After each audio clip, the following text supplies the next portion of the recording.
votação. Obrigado, senhor presidente, colegas parlamentares.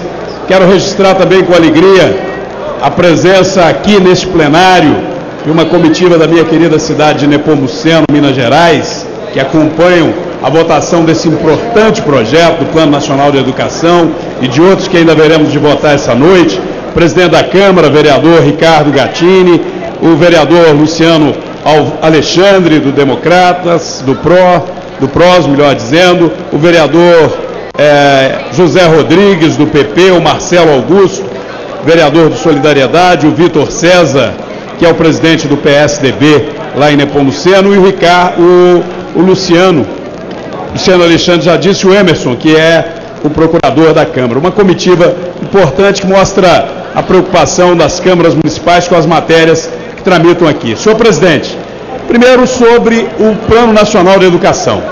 É um momento histórico para nós.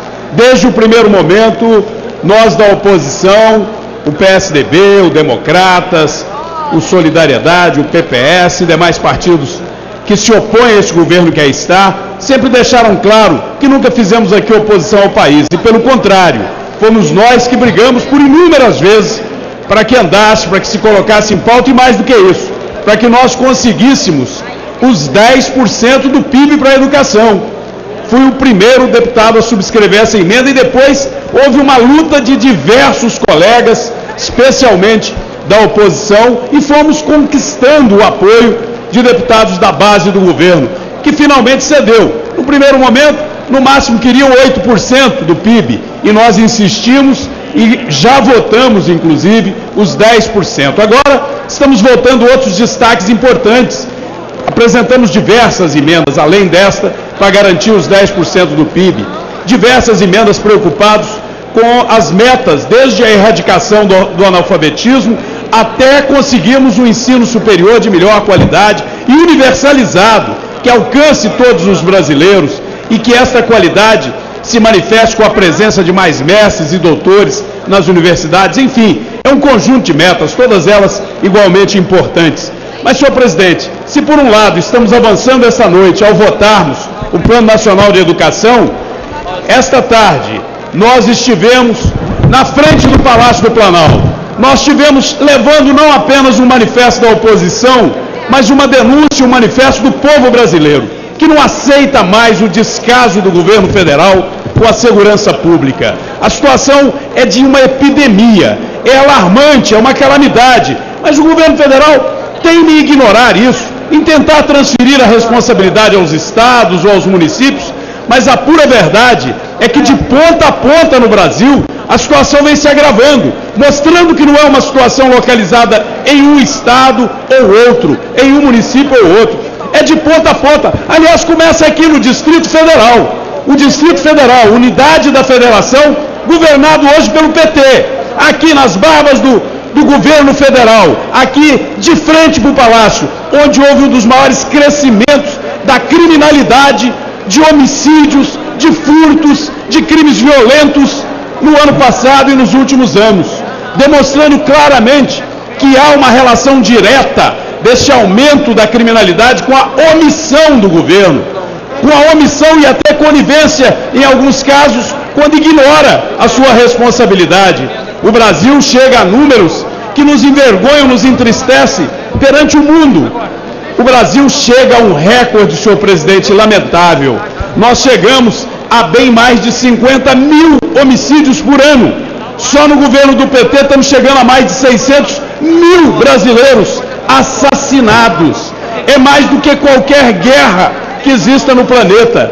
Nós tivemos em assassinato no Brasil cerca de 10% dos assassinatos que ocorreram no planeta. A população brasileira não chega a 3%. A população brasileira é de 2,85% da população do planeta. Mas os assassinatos, os crimes violentos, chegam a 10% do que ocorre no planeta. Isso é assustador. E o governo federal, o que tem feito? Tem diminuído os investimentos. O governo que nunca chegou, o governo do PT, a aplicar sequer 1% das suas receitas em segurança pública, o governo diminuiu de forma assustadora Em 2008, 2009, gastava, pasmem, 0,6% do que é o total dos seus gastos em segurança. Em 2011 a 2012, reduziu para menos de 0,5% do que há de gastos públicos, é o que o governo aplicou em segurança. E aí vem números assustadores. Havia, nos últimos 3 anos, à disposição da presidente Dilma, ela que lançou um programa que batizou de Pronasce, tentando associar com a defesa da vida, ela tinha mais de 10 bilhões à sua disposição no orçamento. Sabe quando aplicou? 3,6%. Apenas 30 e poucos por cento do que tinha à disposição do governo. Usou dinheiro que seria para a segurança para fazer superávit. Enquanto isso, jovens sendo assassinados. Enquanto isso, o povo brasileiro vivendo uma absoluta insegurança. Para o Fundo Penitenciário Nacional, não aplicou em média nos últimos anos sequer 10%. Para o combate às drogas, não aplicou sequer 10%. É uma vergonha, senhor presidente. Eu concluo em 1 minuto. É uma vergonha a omissão, a conivência do governo federal, dizendo que não é responsabilidade dele. Enquanto isso, os brasileiros estão sendo assassinados. As pessoas de bem estão acuadas, estão com medo de sair da rua e com medo de ficar em casa.